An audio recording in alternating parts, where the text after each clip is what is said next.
Salmo 130, verso 1 diz assim: das profundezas clamo a ti, Senhor. Escuta, Senhor, a minha voz. Estejam alertas os teus ouvidos às minhas súplicas. Se observares, Senhor, a iniquidade, quem, Senhor, subsistirá? Contigo, porém, está o perdão, para que se tema, ou outras traduções, para que seja temido. Aguardo, Senhor, a minha alma o aguarda, eu espero na tua palavra.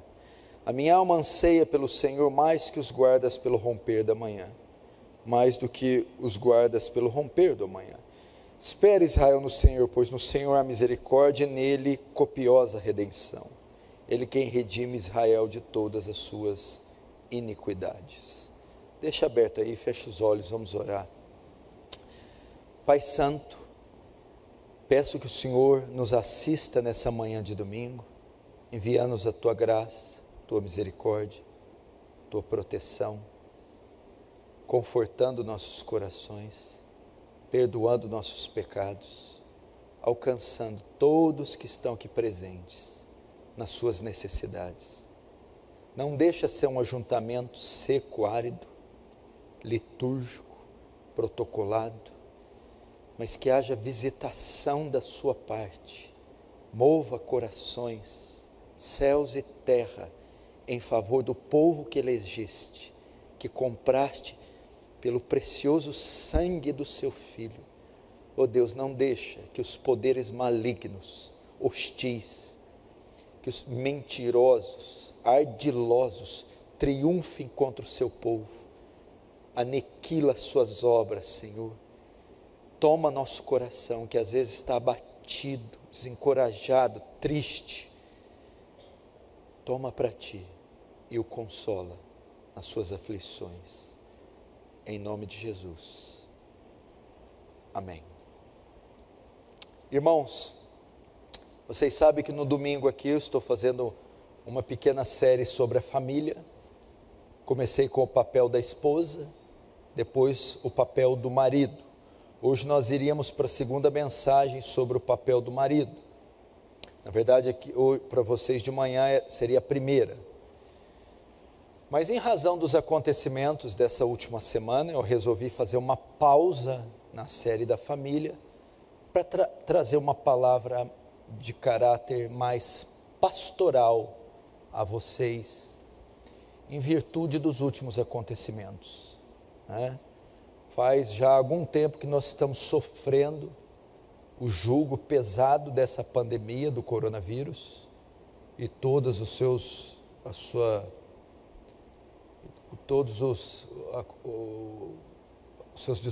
desdobramentos. E isso tem trazido em nós muita fadiga, cansaço, esgotamento, tristeza. E nessa última semana nós tivemos acontecimentos muito trágicos que mexeram com todos nós, envolvendo política, Suprema Corte, o contágio, decretos, enfim, uma semana bem agitada, bem intensa em nosso país. E as notícias chegam a nós, essas coisas todas nos envolvem. Nós, apesar de cristãos, vivemos na terra, somos cidadãos de dois reinos, do reino dos céus, mas do reino da terra também. E todas essa oscilação, ela passa por nós, ela mexe conosco. E o nosso coração fica assim, abatido, angustiado, aflito, temeroso, amedrontado, ansioso. Às vezes falta fé, ficamos desencorajados.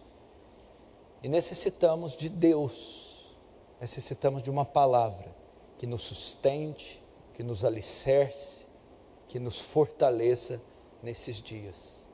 E eu espero, pela ajuda do Espírito Santo, com o Salmo 130, ajudar você que entrou aqui e está precisando de uma palavra assim. Aí na semana seguinte eu volto com a série da família, o papel dos maridos, ok? Salmo 130.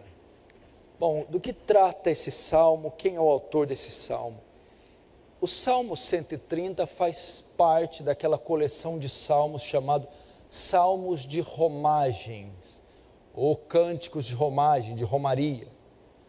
Eram os salmos que os judeus estrangeiros cantavam quando faziam uma romaria até Jerusalém nas festas, Pentecostes, Tabernáculos e Páscoa. Ok? É como se houvesse aqui o culto na Igreja Aliança do Calvário, e os irmãos de São Joaquim da Barra e Buritizal viessem aqui para o culto a pé. E no caminho vinham cantando alguns hinos. O Salmo 130 era um dos hinos que eles cantavam das cidades que eles vinham até Jerusalém, em uma romaria, em uma peregrinação. Esse salmo, o autor é desconhecido, não se sabe quem é o autor. Mas o que está passando aqui é que ele está com uma tribulação tremenda na sua alma. Ele está passando por uma angústia tremenda, está muito abatido. E ele vai expressar a sua experiência pessoal. É isso que o Salmo trata. Um homem que está profundamente angustiado, profundamente abatido, e vai relatar isso no Salmo, como Deus o consola, como Deus o livra. Ele revela também as profundezas do seu coração. As profundezas do seu coração.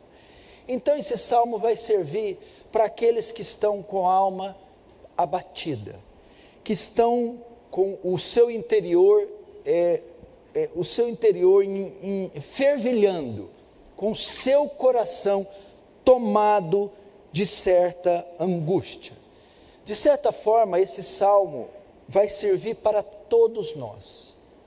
Todos nós estamos vivendo um tempo em que as situações que nos cercam têm abatido a nossa alma. Nós estamos sensíveis, nós estamos sentindo frágeis. Não há homem, por mais forte que seja, que não esteja sentindo o que está acontecendo. Eu não sou muito velho, eu faço 45 anos esse ano. E eu me lembro de um pouco tempo atrás, a vida era mais pacata, era mais gostosa, era mais simples. Eu sou da época ainda do telefone analógico que rodava, que minha mãe põe um cadeado para a gente não ficar usando, que para dar recado você ia na casa do fulano. Eu sou dessa época que o noticiário não era trágico como esse, sanguinário. A vida do homem era mais simples. A vida na cidade, na escola, as brincadeiras infantis. Hoje nós vivemos uma sociedade extremamente agitada, tribulosa. Nós somos bombardeados com informação a cada segundo. Uma agenda onde a gente não tem tempo para nada. E principalmente agora nesse último ano com essa pandemia. E nós, apesar de todo esse processo na sociedade, nós não mudamos, continuamos sendo de carne e osso. Então nós estamos sendo muito pressionados, contaminados, afetados por tudo isso. E ficamos muito oprimidos, sem dizer daqueles que têm também as suas situações pessoais, fatos, acontecimentos pessoais. Além de lutar com tudo esse mundo, essa crise, você tem suas tragédias, suas crises pessoais, que te deixam como? Aos frangalhos, abatido, triste. É o mesmo quadro do salmista. E como o salmista começa? Como ele vai lidar com esse quadro, com essa situação? Ele começa fazendo uma oração a Deus. Uma oração a Deus. Uma oração a Deus. Ele diz assim, das profundezas clama a ti, Senhor. Escuta, Senhor, a minha voz. Agora, o que levou o salmista a orar? O que levou ele a orar? A sua condição. Veja só, qual a condição? Ele diz, das profundezas. Ele usa um termo aqui para mostrar a condição. A primeira atitude dele naquela adversidade é ir a Deus em oração. Mas o que levou ele a orar? A sua condição. E ele vai retratá-la das profundezas. Parece que ele está dentro de um poço. Parece que ele está trancado numa masmorra. Parece que ele está dentro de um abismo. Parece que ele está igual Jonas, dentro de um peixe. Essa profundeza é uma metáfora, é um termo usado para dizer angústia. Ele estava extremamente oprimido. Da minha angústia, do meu desespero, eu clamo a Ti. Esse era o estado que ele se encontrava, a condição dele de angústia. Isso é uma palavra que marca nosso tempo, a nossa geração. Você está diante de eu sou o pastor Paulo, estou aqui de terno, preparado, aqui diante de você. Você tem a imagem de um homem viril, de um homem forte, mas eu posso dizer para você, eu estou angustiado, eu não tenho imunidade, essas situações me afetam, eu também estou angustiado, é problema demais, é frente de batalha demais, meu Deus, não dá mais para olhar a internet, não dá mais para ver o jornal, quando o meu telefone vibra eu já entro em depressão, ai meu Deus, o que vai ser agora? Meu Deus do céu, quando você fala, pastor, fala, meu Deus do céu, nem todo tempo eu estou preparado, fora os nossos problemas, perdas na família, problemas com os filhos, era a situação dele, fiz ele orar, estou oprimido, desesperado, o desespero toma conta da gente, igreja, não é um tempo difícil, nós estamos vivendo, parece que estamos debaixo de uma guerra, é uma situação de sítio, de guerra, sabe quando há uma guerra, aí tem racionamento de água, de energia, falta comida, a gente está morrendo, privado da liberdade, fica 8 horas da noite em casa,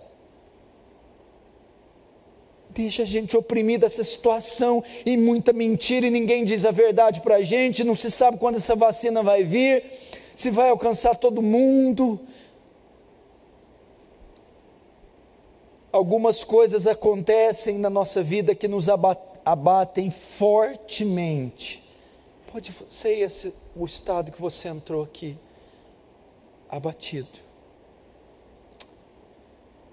mas aqui nós temos um princípio, e eu quero que você aprenda ele, é tudo coisa muito simples, mas você sabe muito bem que é o arroz com feijão que funciona, não é a picanha uma vez por mês, é o arrozinho com feijão diário, ele que funciona.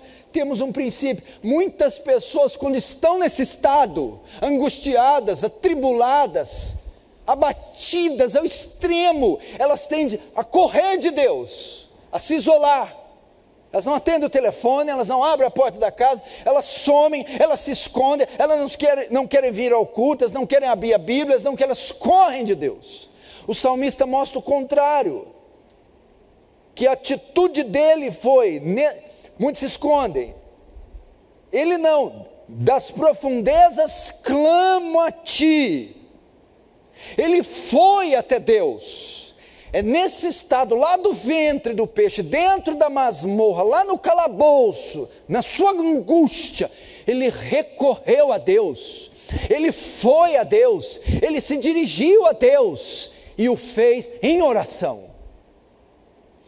Você deve fazer isso, devemos buscar a Deus, mesmo nesse estado,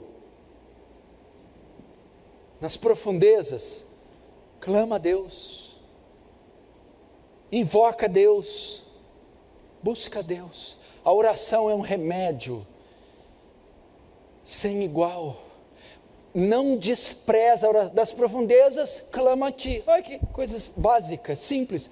Mas não despreze, não diminua o poder da oração. Muito vale a súplica de um justo por sua eficácia. Essa é a ferramenta mais poderosa em tempo de angústia. É conversar com Deus, é dialogar com Deus, é entrar na sala dele e bater lá e dizer: eu peço uma audiência com o Senhor, me atende. É dizer isso: eu estou aflito, eu estou desencorajado, eu estou abatido, toque, toque, toque, bate na porta, Senhor, o Senhor pode me atender? Você tem uma causa, você está aflito, abatido, você tem um processo, você tem que ter um juiz, marcar um horário, uma audiência para atender, julgar sua causa, você está com um problema grave de saúde, você tem que marcar uma consulta, ou no SUS esperar fila horas e horas para te atender.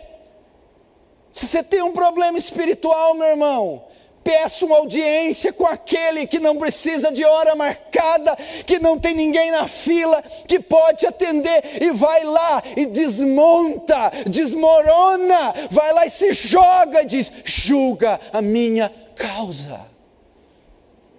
Orar não é ficar falando, não, gente. Quando você ora, há uma transcendência envolvida. O finito se encontra com o infinito, o material com o imaterial. Você entra na sala dele, diante do trono dele. Alguma coisa acontece. Não tem ninguém que vai a Deus e algo acontece. Quando Deus abre os seus aposentos, a sala do seu palácio, quando ele permite essa audiência com ele, algo acontece. O salmista fez isso. Ele apelou para a oração, ele entrou além do véu, no santo dos santos, se debruçou diante de Deus. E olha, e qual era o tipo de oração? Veja só: das profundezas clamo a ti, escuta, Senhor, a minha voz, estejam alertas os teus ouvidos às minhas súplicas. Que tipo de oração? Era uma súplica. Tem tipos de oração na Bíblia. Nós fazemos orações diferentes umas das outras. A oração que ele fez aqui foi uma súplica. É uma oração intensa. Ele suplicou a Deus, implorou a Deus. Ele foi diante de Deus suplicando. Ele colocou todo o coração dele, toda a alma no que ele estava dizendo. Meu irmão, suplica a Deus, meu irmão, chora diante do trono de Deus, geme diante do Senhor, suplica a misericórdia, suplica o consolo, suplica a intervenção de Deus. Deus há de te responder. Entra no teu quarto, tranca a porta e chora, e geme, e clama, e ora. Você vai ver. Agora o teor da oração. Qual é o pedido que ele faz? O que contém essa oração? Ele diz assim, verso 2: escuta, Senhor, minha voz, esteja alerta os teus ouvidos. Todo mundo que ora quer o quê? Todo mundo que busca Deus, principalmente num aperto desse. Não é aquela oração assim, então, né? Estou esperando o Senhor. Não, é algo imediato. Quando você ora a Deus, você espera ser atendido, você espera ser ouvido, você espera ser respondido. Ele diz: Senhor, escuta, Senhor, escuta a minha voz, Senhor. Estejam abertos os teus ouvidos, escuta. O que é o escuta aqui? Deus não escuta, Deus estava surdo, Deus estava lá na China, aí você falou muito baixo, ele não ouviu. Não é isso, o escuta é: considera a minha oração, Senhor, olha para o meu estado, o Senhor não está vendo tanto que eu estou sofrendo, o Senhor não está vendo a minha condição, Deus, e considera o meu clamor, olha para a minha situação, Deus. Irmãos, o salmista está ensinando como é que a gente vai diante de Deus. Ele está dizendo que você tem que usar argumentos para falar com Deus. Não é chegar: Senhor Deus, amém. Ele está dizendo que eu preciso argumentar. Primeiro, eu oro e não, eu vou até Deus e não corro. Eu não me escondo, eu vou até Ele. Segundo, eu uso a oração. Terceiro, como eu uso? Eu argumento com Ele. Eu digo, considera. Não é assim numa audiência, não é assim no médico. Você está lá no Janjão. Misericórdia, você precisar daquilo, mas precisar, não tem outra opção. Você está no Janjão. Tem 40 pessoas. Tem que a ordem de espera. Não tem a ordem de espera? Mas existem alguns casos que passa na frente. Não passa na frente? Qual é o que passa na frente? Os casos mais urgentes. Você senta lá, tem 40. Aí um cortou o pé, outro está com dor de cabeça, outro problema na pressão. Aí você chega um outro lá, que aconteceu um acidente. Se ele sentar lá e não falar nada, e tiver 40 na frente dele, que hora que vai ser atendido? Depois que os 39 for atendido. Para ele ter urgência, o que ele faz? Ele vai lá no guichê e diz assim: moça, eu estou com meu filho aqui, que acabou de cair do muro e quebrou a perna, atende ele, põe ele na frente. Aí a mulher vai pegar e vai colocar ele na frente.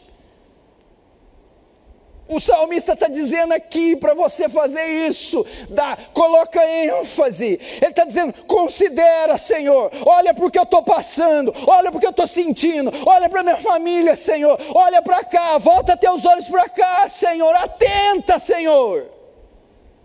Nós precisamos aprender a orar assim, irmãos. Nossa oração tem que abalar os céus, irmãos. Nossa oração tem que expressar o nosso coração, irmãos.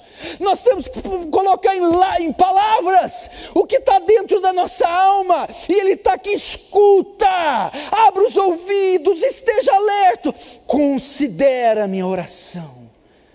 Por quê? Porque eu quero ser ouvido. Você já orou assim? Responde. Você não deve só orar a Deus, amém. Você ora depois, você pede: responde a minha oração, Deus. Eu não te pedi, responde a minha oração. Agora, o salmista vai usar mais argumentos na oração. Ele vai convencer Deus de respondê-lo. Ele orou e fez o pedido. Agora ele vai dizer para Deus por que Deus tem que responder ele.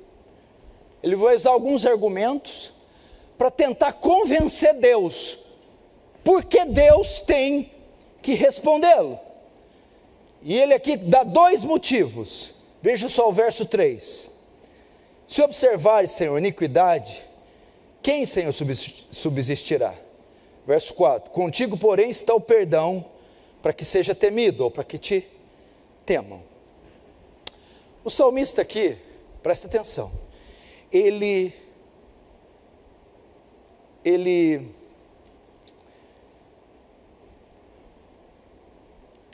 suspeita que a condição dele pode ser em razão de algum pecado. Por isso ele vai mencionar no verso 3, no 1 e no 2 é uma oração toda de angústia. No 3 ele envolve o pecado na oração. Se observares a iniquidade, e ele está suspeitando que a condição dele foi causada pelos seus pecados, ou por alguma espécie de pecado. Aqui nós já temos o primeiro ponto que você não pode descartar.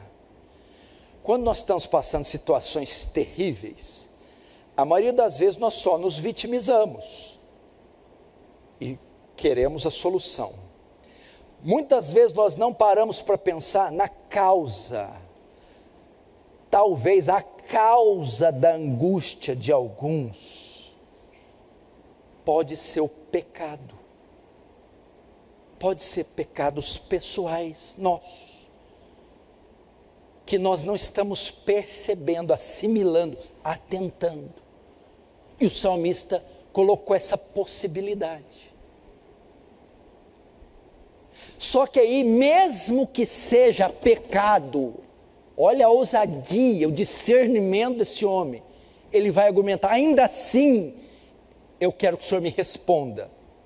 E ele diz assim, se observares, Senhor, iniquidade de alguém, quem subsistirá? Observar aqui é considerar. Considerar. Ele então dá dois motivos. Primeiro motivo, Senhor, se a condição que eu estou sofrendo e o que me impede de ser ouvido for pecado, então vamos lá, se for para o Senhor considerar o pecado, como o Senhor deve considerar, santo como o Senhor é, justo, não vai sobreviver ninguém, o Senhor vai ter que matar todo mundo na terra. Se for para olhar para o pecado como ele é, e com os olhos santos que o Senhor tem que destruir toda a raça humana, não vai sobrar nenhum, Senhor.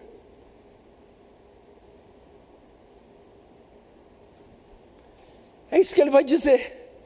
Se o Senhor for aplicar a sua justiça completa, o Senhor tem que destruir toda a raça humana.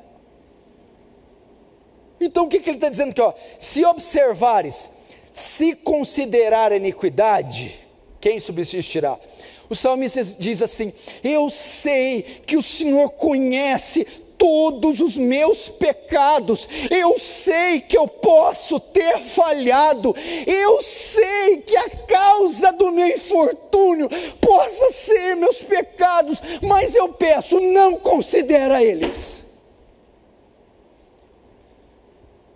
Porque se o Senhor considerar todos os pecados de todos os homens, não vai sobrar ninguém, não considera. Isso que ele vai pedir. Não considera. Eu posso orar, eu posso ter esse atrevimento, eu sei que eu sei que eu olho para o meu coração, eu me entristeço, eu sei que eu falhei ontem como marido, eu falhei como uma esposa bíblica, eu sei que eu tenho falhado com o Senhor, eu sei que o meu coração já murmurou, praguejou, cobiçou, eu sei que o Senhor é justo, o Senhor aplicar a sua ira, o seu castigo, mas hoje, nessa situação eu peço, não considera. Não considera. Esse é o primeiro argumento para ele ser ouvido. Não considera. O segundo argumento.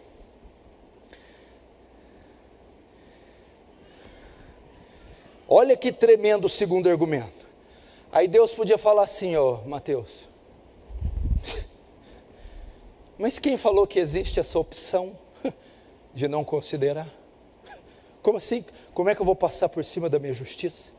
O segundo argumento, no verso 4, contigo porém está o perdão, contigo porém está o perdão. Segundo argumento, por que ele pede isso? Não considera, porque eu sei que existe a opção de não considerar, eu sei que existe a opção do perdão. O salmista sabia disso, ele se fiava no quê? Eu sei que o Senhor é misericordioso, eu sei que em ti há eternas misericórdias, e as suas misericórdias permeiam todas as suas obras. É por isso que eu digo, não considera, eu sei que existe essa opção. Olha lá, contigo porém está o perdão. Há essa opção em Deus. Deus é misericordioso. E o que é ser misericordioso? Não dar a nós o que nós merecemos. O salmista sabia disso. Ele se baseou na misericórdia divina. O Senhor é misericordioso.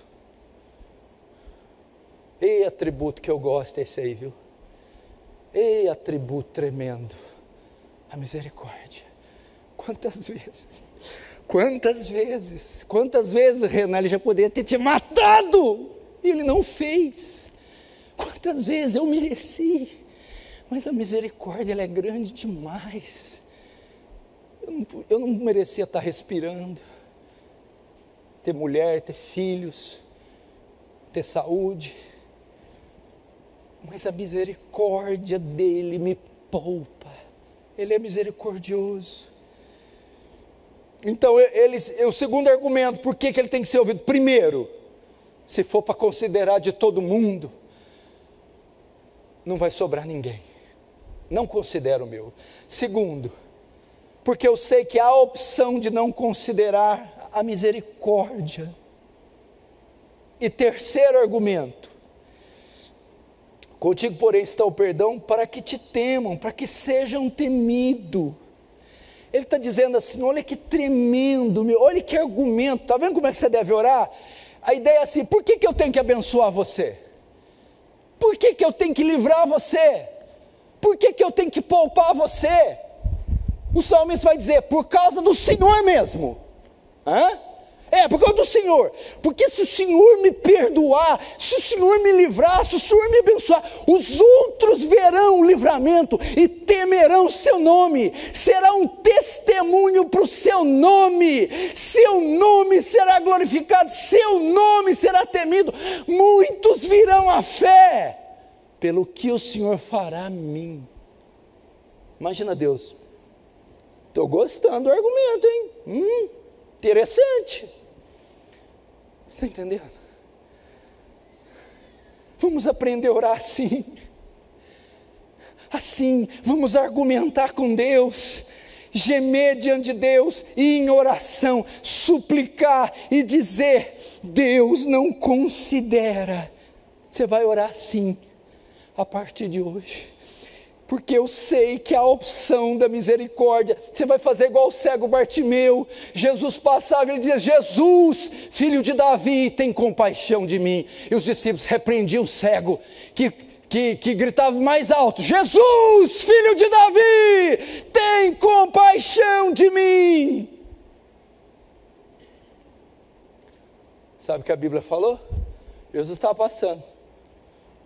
Jesus, filho de Davi, tem compaixão de mim. Repreenda esse cego. Ele gritava, Jesus, filho de... Jesus parou. Só tem uma coisa que faz Deus parar. A sua oração. A nossa oração. E ele estava pedindo misericórdia. E o terceiro argumento então é, para que te temam. Quem está aqui, entrou essa manhã passando uma aflição? Quem entrou aqui passando uma adversidade? Quem aqui, eu não consigo, se eu tivesse um raio-x e conseguisse olhar no seu coração, se eu tivesse a onisciência e conseguisse ler sua mente, se eu soubesse as lágrimas que você derramou essa semana, se eu soubesse o aperto que você está passando, mas eu não sei, mas o Senhor sabe, e eu pergunto, quais são? O que é que você está passando? Olha que argumento tremendo, Senhor, se o Senhor me livrar dessa angústia, se o Senhor mover na minha vida, se o Senhor fazer um milagre, Deus, os outros verão isso e te temerão e se converterão, seu nome será glorificado. Ajuda-me, ajuda-me, ajuda-me.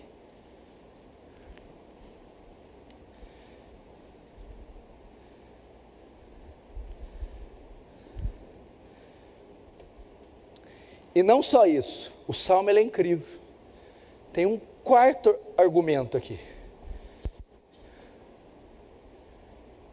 que você pode usar, para que eu seja preservado do pecado.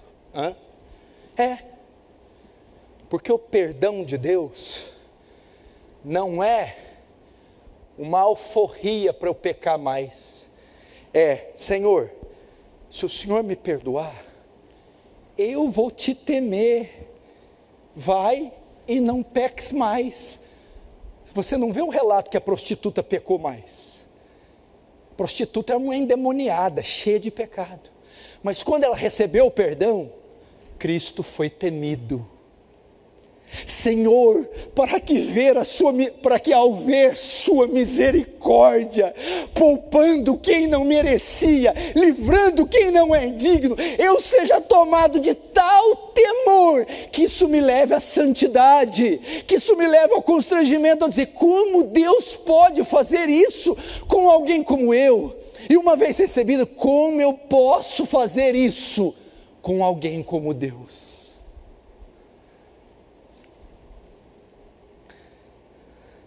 Para que eu mesmo não peque mais. Não é assim quando Deus te dá um livramento, sabe que é suador? Os 45 do segundo, já era, você está por dentro, e é merecido, e é justo. Aí vem Deus, nos últimos segundos, para um homem ou mulher como a gente, totalmente digno e justo aquele sofrimento, totalmente merecido, aí Deus vem e livra, estende a mão, você nem acredita. Qual que é a sua reação? Gente do céu, eu não posso pecar, eu não posso trair um Deus desse. Meu Deus do céu, como é que ele faz um negócio desse para mim? Já aconteceu isso com algum de vocês três? 1 milhão de vezes, né? Você fala, essa eu não merecia, Deus. Na verdade, nós não merecia nenhuma, né? Mas aquela nós não merecia de jeito nenhum. Aí ele vem e faz. Para quê? Para que ele seja temido. Agora vamos ver a atitude do salmista depois da oração. Ele acabou de orar. Qual que é a postura sua depois que você entrega a Deus um voto? Qual que é a sua postura depois que você faz uma súplica, depois que você faz uma poça de lágrimas no chão da tua casa? Qual é a postura? Veja só o verso 5 e 6. Aguardo o Senhor, a minha alma o aguarda, eu espero na sua palavra. A minha alma anseia pelo Senhor mais que os guardas pelo romper da manhã, mais do que os guardas pelo romper da manhã. O salmista agora tem uma demonstração de fé. É uma demonstração, olha a atitude. Após fazer oração e usar todos os argumentos, sabe o que ele faz? Ele espera. Ele fica aguardando. Esse é o nosso problema. A gente ora e esquece. A gente ora e fala, é uma loteria, seja o que Deus quiser. Não, após ele orar, ele diz, aguardo o Senhor, minha alma espera. Ele ficou esperando. Ele orou, agora ele está esperando a resposta, esperando a oração ser ouvida, esperando Deus vir. Ele está ali, é como se ele estivesse pedindo socorro e está na porta, olhando, cadê o socorro? Está esperando. É uma demonstração de fé, uma demonstração de confiança. Quando você pede algo a Deus, você deve esperar. Minha alma espera. Você deve esperar. A gente não crê nas orações que faz. Ele criou uma expectativa. Isso é tremendo. E aqui como ele espera? O texto sugere que ele espera de 3 maneiras. Primeiro, ele espera a resposta da oração dele, ele espera a Deus de todo o coração. Veja o verso 5. Aguardo o Senhor, a minha alma o aguarda, eu aguardo de todo o meu coração, eu aguardo com sinceridade, eu confio em Jeová Shalom, Jeová Jireh, eu confio em Jeová Rafá, eu confio, eu espero de tudo o meu coração, igreja. Sabe esse Deus aqui do salmista, que foi escrito provavelmente há 2.600, 700 anos atrás, esse mesmo Deus é o que está aqui hoje na aliança do Calvário, é o mesmíssimo, ele não mudou 1 milímetro. E você deve dizer, minha alma espera, eu me espero com todo o meu ser. Espere com seu coração, de todo o coração. O salmista aponta para a sua sinceridade. Nós está aí com essas caras de jururu, sabe? Estou tentando a sorte. Vamos ver, né? Povinho mirrado, de 2ª categoria. Que isso, gente? Que isso? O salmista sabia, olha o que Paulo vai dizer. Olha o que Paulo vai dizer: por cuja causa eu padeço, mas não me envergonho, porque eu sei em quem eu tenho crido, e é poderoso para guardar o meu depósito até aquele dia. Será que oração você pode dizer: Deus, eu sei em quem eu tenho crido, eu sei em quem eu tenho crido? Então ele espera, primeiro, de todo o coração. Segundo, ele espera com fé, veja só. Aguardo o Senhor, minha alma o aguarda, e eu espero na sua palavra. Que é isso? Eu sei que vou ser respondido, eu sei que tu me ouves baseado nas suas promessas, eu aguardo nas suas palavras, nas suas promessas. Irmãos, tem promessas de Deus, Ele fez uma aliança conosco, um pacto, um concerto. Dentro desse pacto há promessas, e Ele espera com fé. Ele tem fé, sou jovem, sou velho e fui jovem, mas nunca vi um justo desamparado, nem sua descendência mendigar o pão. Crê no Senhor Jesus, será salvo tu e tua casa. Eu e a minha casa serviremos ao Senhor. Vai citando as promessas, veja quantas promessas. Ele esperava com fé. Quem não espera, nem fé tem. Quem ora por orar, nem fé tem. Ele esperava. Não tem promessas de salvação para a tua família? Tem. Não tem promessas de salvação para o seu cônjuge? Tem. Não tem promessas de salvação para os seus filhos? Tem. Não tem promessas de santificação para o pecado que você está lutando? Tem. Não tem promessas de consolo para a sua angústia? Tem.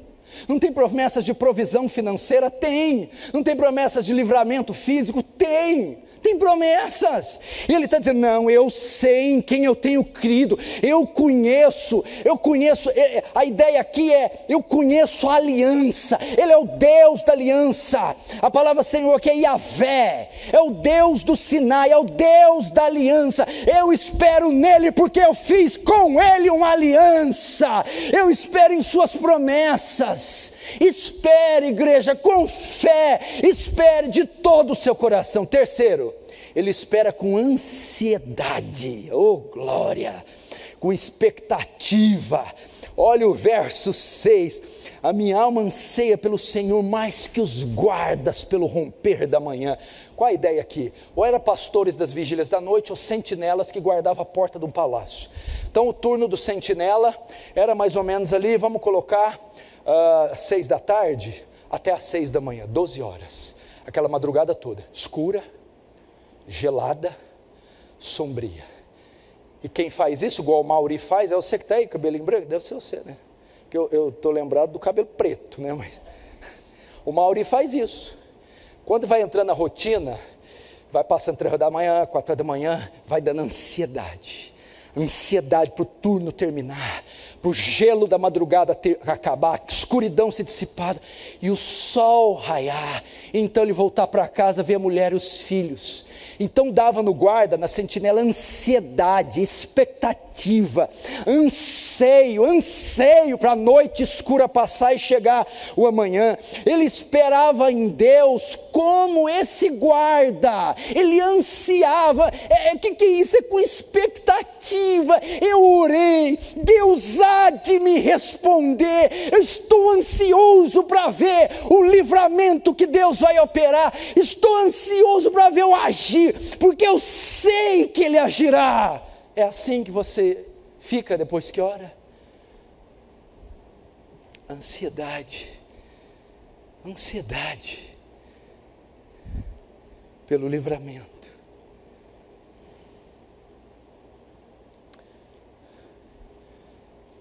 Espero mais que os guardas pelo romper da manhã. Essa é a nossa atitude quando nós oramos. Agora deixa eu te dizer uma coisa. Por mais que a noite fosse gelada, por mais que a noite fosse escura, por mais que a noite fosse longa, você acha que algum soldado tinha dúvida que o sol ia nascer? Que amanhã o amanhecer ia chegar? Por isso da ansiedade. Ele está falando assim: Eu estou de vigia que faz tempo. Quantos sóis eu já vi nascer. Quantas manhãs eu já vi brilhar. Quantas alvas eu já vi nascer. Então eu tenho certeza que esse sol que vem nascendo diariamente vai nascer novamente essa manhã, irmão. É com essa expectativa que você espera em Deus. Eu sei que o sol da justiça há de brilhar em minha vida, há de brilhar nessa causa, há de brilhar na minha família. Como ele nunca falhou, ele não falhará dessa vez. Ele não falhará. Então eu termino esse tópico com essa pergunta. O sol deixou de nascer essa manhã, Tatiane? Hein? Acordou escuro, filha? Tá certo. E Deus? Ele vai falhar com você? Também não. Ele não pode falhar. Ele não vai deixar de brilhar a luz da misericórdia. E fim, ele usa o seu exemplo para ensinar e encorajar seus irmãos. Verso 7. Espere Israel no Senhor, pois no Senhor há misericórdia, e nele copiosa redenção. É ele quem redime Israel de todas as suas iniquidades. Primeiro, o que ele ensina aqui? Ele passou pela experiência, ele vai ensinar aos seus irmãos, os israelitas, diante das adversidades. Você está sofrendo, irmão, irmã? Entrou aqui com problemas que desafia a sua capacidade, que a maioria aqui não sabe, não entende. Primeira dica, ele diz: espere Israel no Senhor. Primeiro no Senhor. Espere em Deus. Não há outra saída. Não há outra solução. Não adianta recorrer a outras coisas. Médicos, remédios, empréstimos, dinheiro, pessoas, amigos. Não adianta esperar no Bolsonaro, essa urna eletrônica, se o voto é impresso, isso é tudo bobagem. Na vacina, pare de ficar vendo os jornais. Espere no Senhor. Volta teus olhos para o Senhor. É Ele, o guarda de Israel. Espera nele. O boletim que vem dele, o relatório que vem dele, as últimas notícias dele, o parecer dele, espera nele. O que aquele salmo diz? Não confieis em príncipes que não podem salvar, que não têm fôlego. Nossa confiança está no Senhor. Segundo, por que devemos confiar nele? Porque nele há misericórdia e redenção. O texto diz, misericórdia e redenção. Esses termos, misericórdia e redenção, além de serem aplicados de forma salvífica, eles querem dizer o quê?